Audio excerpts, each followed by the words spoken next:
My name is Christina. I'm from Minneapolis, as you just said. I am a software engineer by day and a hardware hacker by night. And I'm Alan Palazzolo. I work at WNYC, which is part of New York Public Radio, on their data news teams. All right, big fans. And I work on the data news team, where we use data and visuals and interactivity and a touch of hardware to make the news more engaging. So what are we going to talk about today? We're going to talk about hardware and data visualization. Hardware, sensors, networks, data, it's all around us all the time. And it's constantly being collected and processed and analyzed and visualized. And with the rise of open hardware and the ease of data visualization, it's much easier for regular people like us, we're not experts in this at all, to do it. And so we're going to talk about some fun experiments that we've done and how easy it is for you to do it as well. So I'm going to start by doing a little intro into hardware, what's out there. So hardware is everywhere. Small computers are being put into an increasing number of things in our lives, but with the advent of open hardware, with evolutions in open hardware, we're able to build what we want rather than just buy what we want. The open hardware has shortened the process of developing things from professionals who can do rapid prototyping on 3D printers to get something from an idea to the market as, very, very quickly. And it can help even people like us or the 12-year-old who's putting an Arduino in a shoebox. Open hardware can be intimidating to get it into, but what's out there has been designed for everyone to have access to. Neither Alan and I have an electronics degree. We've just sort of gone into it and figured out what we needed to do to build what we want. So when I say what's out there for open hardware, what do I mean? Firstly, there's the Arduino Uno is how most people get started. That's the one in the middle. It's got a few pins. You can plug stuff in. You upload a program to it, and whenever the Arduino gets power, it will just run that program continuously. The Arduino Mega is a bigger version that has 54 pins, and I have used that to build a spider robot that can walk around. One of the smallest ones is the DF Robot Cheapduino, which is about the size of a quarter and works really well for jewelry or wearables projects. Besides size form factor, there's also form factors that are good for specialized uses, like the SparkFun LilyPad is a flat Arduino that goes underneath clothing and can be a very unobtrusive part to put electronics into clothing. And additionally, you can either have it where you can solder components to a snap and snap it into place, so that way you don't even need a soldering iron besides the first part. Or there's ones where there's large holes instead of pins, so that way you can run conductive thread around and around and out through it to actually sew the Arduino into a garment. So besides Arduinos, there's the Raspberry Pi. This is one of the older ones, but the Raspberry Pi works as more of it's all open hardware, and it works more like a traditional computer with you plug your monitor into it and a keyboard and USB devices. So besides the thing that runs programs, there's a lot of there's Wi-Fi or Bluetooth, which can be either a separate module or built into the thing that runs the program for ease of use. The Particle, which is the new name for the Spark Core, is one of the more popular ones for running Wi-Fi. And the Punch-Through Bean is one of the more popular ones for getting Bluetooth program that you can upload a program directly through Bluetooth onto the device.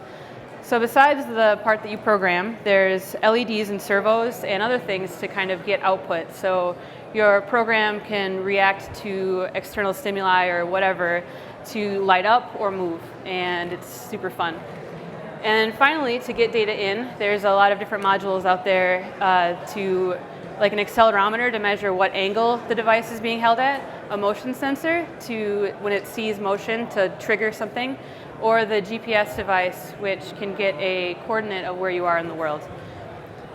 So once you have all that data, it's very fun to then take other tools and visualize it. Yeah, so how do we see all that information and output?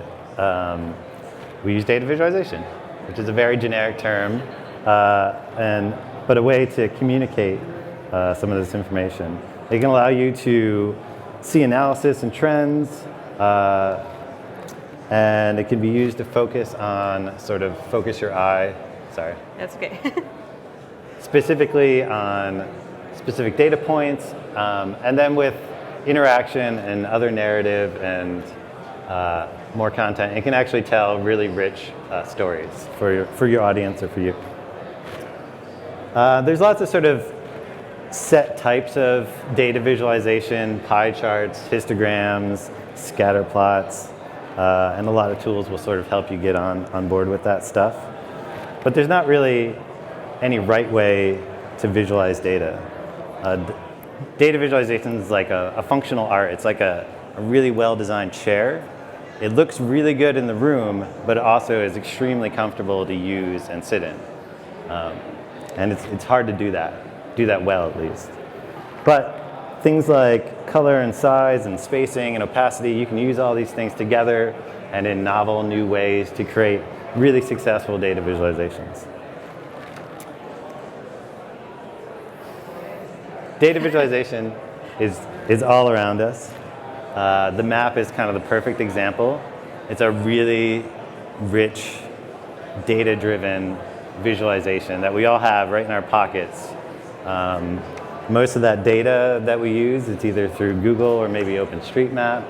That data is collected through satellite imagery, either through remote sensing or manual tracing or GPS tracks that people have.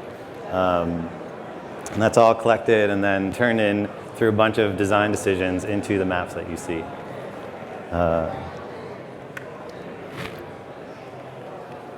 And so data visualization, actual making it, is actually a lot easier than it ever has been with the rise of open source tools and just more computer processing power.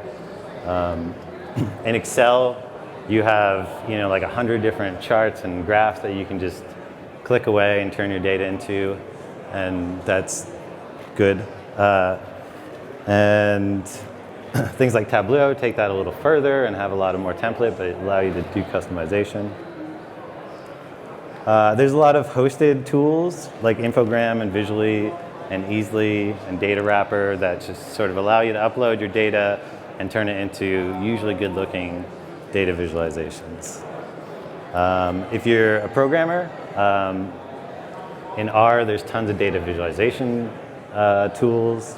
And if you work in the browser, there's like a bazillion JavaScript libraries that you can use to get charts and graphs and other things. And of course, there's D3, which is kind of one of the core data visualization libraries because it sort of abstracts a lot of the parts that you need for data visualization. It doesn't create a chart for you. It tells you how to create an axis and work with data. So having so many tools for data visualization and options for hardware, Alan and I set out to visualize some things that you aren't able to normally see. The first project was one I did. I skipped over a slide. There we go. We've all probably heard of war driving, is when someone has a GPS device and drives around and gets all the Wi-Fi access points while they drive around and maps them. What? I don't think anyone's ever heard of that. Oh, well, everyone told me about it. I don't know. Yeah? Huh. Anyway, war driving, that's what it is. But so I started to set out to do something like this. I built a device that has a particle core, SPARC core, for the Wi-Fi scanning. It has a GPS module for getting where you are in the world. There's an SD card module, and the battery is inside of the box. And then when I got all the data, I put it into this data visualization library called Visicities, which takes OpenStreetMap 3D data and will let you make a 3D map. So this is a popular street in Minneapolis that has a lot of residential and commercial. And there's war driving, but I took more of a war stroll. I like nice Sunday morning stroll down Hennepin. And so what we see here is every color is a distinct Wi-Fi network. So it starts at purple and goes down. So the purples that are down at this end are the city of Minneapolis has a Wi-Fi network. There's several ISPs that have their own Wi-Fi networks that advertise for you can get fiber here, hooray. But you get to see how many Wi-Fi networks are in the different places on this street. So it's pretty cool. This one requires some setup, you guys. Yeah. So this experiment, I really wanted to get data directly from a microcontroller and put it into a browser. So the way that happens, and I just happened to get this thing called a pulse sensor, which is a photoplethysmograph thing. Basically, it shines a little LED on your skin. Relax, Alan. It's going to be okay. And records the information, the light that comes back, and the difference is how much light is absorbed. And that's sort of a proxy for the blood flow. And so it uses that. It goes to this Arduino Uno, and then that Uno does some processing and sends it to the computer. The computer then takes that in and with some sockets sends it up to the browser. So now we have live data pushed from my finger into the browser. And so the signal is the thing behind it. That's my heartbeat. And when I practiced this, I was going to run and get my heartbeat up. But I think since I'm presenting, it's already up. So I'm going to try to calm down a little bit. Take some deep breaths, Alan. Demo problems. God, get over, please. I don't know if you can notice, but it gets slightly bluer as the heart rate goes down. I don't know if I'm going to be able to do this in front of you guys. But And then he used D3 for the actual visualization.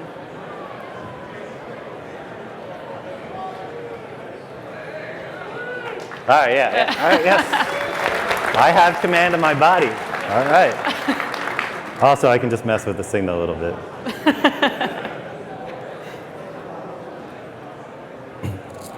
So this next one. Oh, got a low. This next is another useless experiment. Hey now.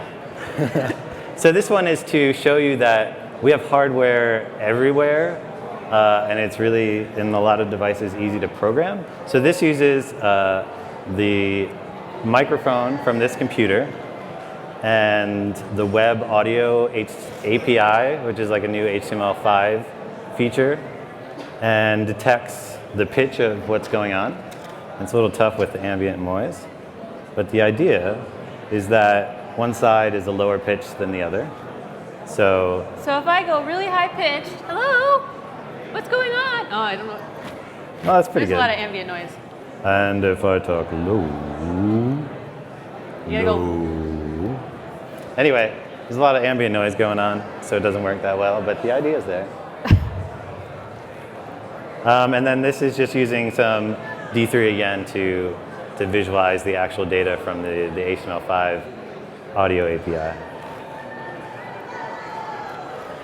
So secondly, the second kind of thing for this is extending interaction. So people use social media all the time, but we can use hardware to extend it out from just being on the computer to something that you can interact with in real life, in the real world.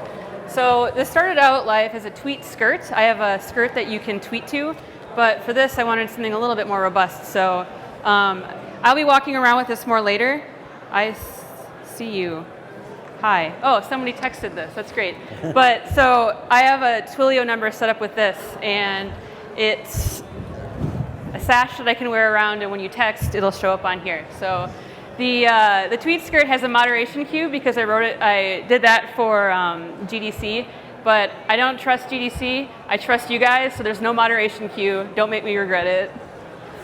I'm not. So then I was thinking I should wear this when I present, but I can't think of a bigger nightmare for someone who like not paying, like reading this instead of listening to me talk. So I'm gonna wait for the photo op to be over, and then. But I'll be wearing it around, and just ask me for the number, and your text will show up. Let's see, where were we at? Yeah, okay. Nope, I think I had another deal, didn't I? Oh. I wanted to talk. So yeah, I'm sorry. The sash has a battery and a voltage regulator in the back. Again, I use Spark or a particle core to do Wi-Fi, and that connects up to my phone, which is a Wi-Fi hotspot.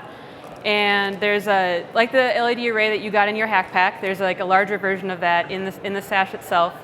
And then there's a node program running on DigitalOcean, which every minute will pull Twilio for a text message and then send it to the Spark to display on the sash.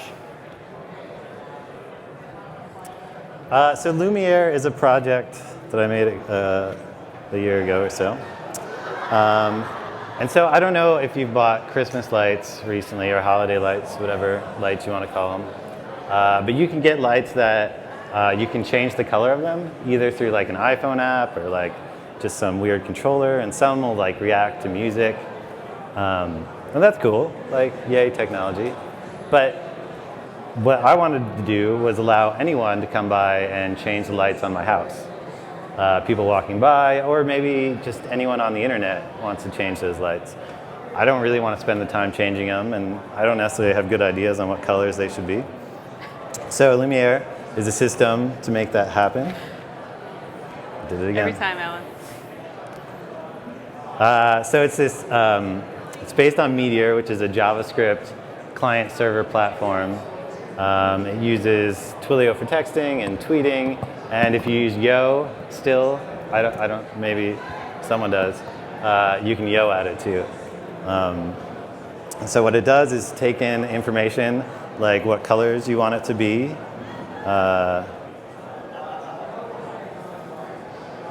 like green, and having trouble scrolling.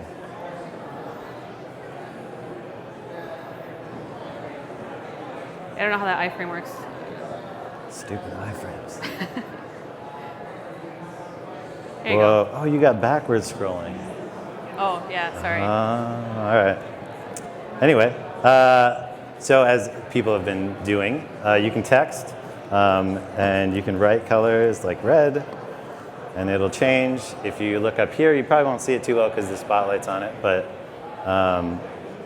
you can use this little color picker and change it like that.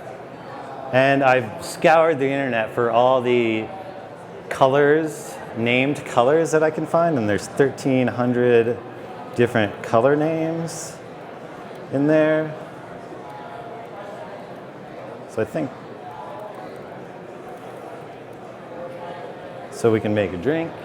Oh, everyone's going nuts. Sorry, Alan. That's all right. It's good. There's also, if you do data visualization, you know of something called Color Brewer. All the Color Brewer colors are in there, which are fun. And the hardware part of this is an Arduino Yun, which is an Arduino with built-in Wi-Fi capabilities.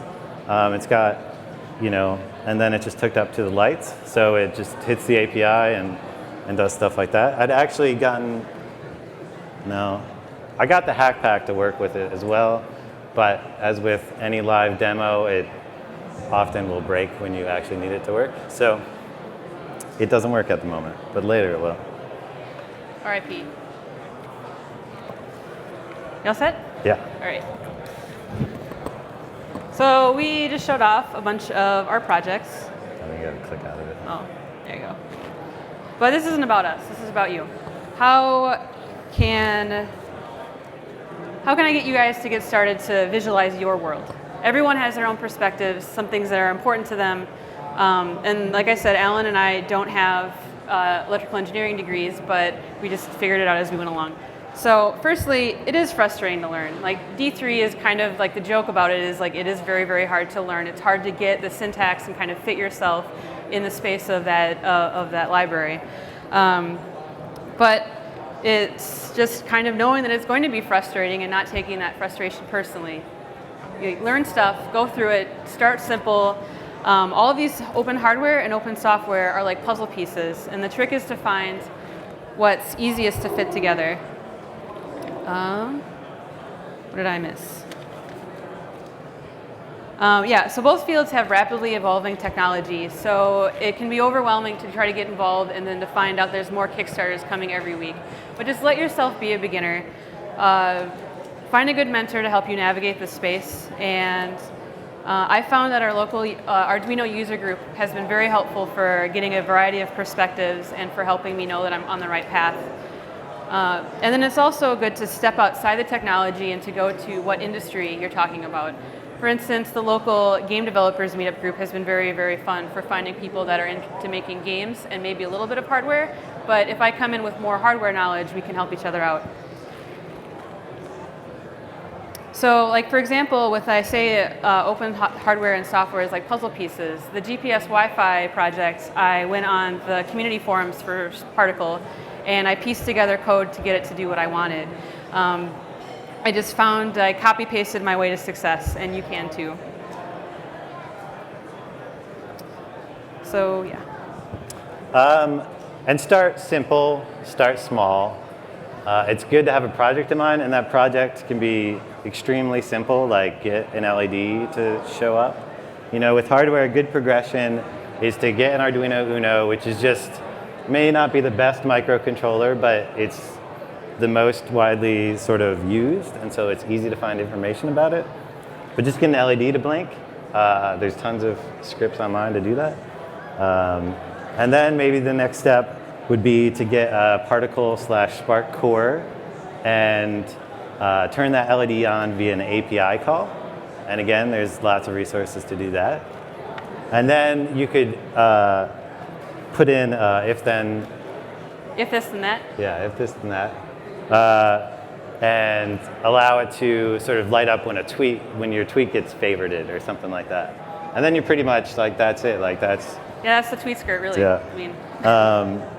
And if you're, getting into data visualization, there's so many libraries that will get you just like sort of a graph. Just start there, and then there's usually options to play with colors and sort of margins and stuff like that. And finally, share what you've learned. Obviously, at least our experience is we don't really know much, but the internet has a lot of information to help us know these things. And that's because people have shared, people have put out open source stuff. And so there's just, be nice and give back. But by writing about what you do, teaching other people, giving talks like this, you'll learn a lot by sort of teaching in that way. And go to your local meetups and share with people in person. We started a data visualization group in Minneapolis, not because we're experts, but just because we wanted to talk to people about it. And it's totally really successful. It's sold out all the time. And I would say there's like 2 people that I would consider an expert. It's just people that want to talk. Like there's lots of people that want to learn about this stuff too, and definitely will learn with you. All right, that's all. Thank you guys for showing up.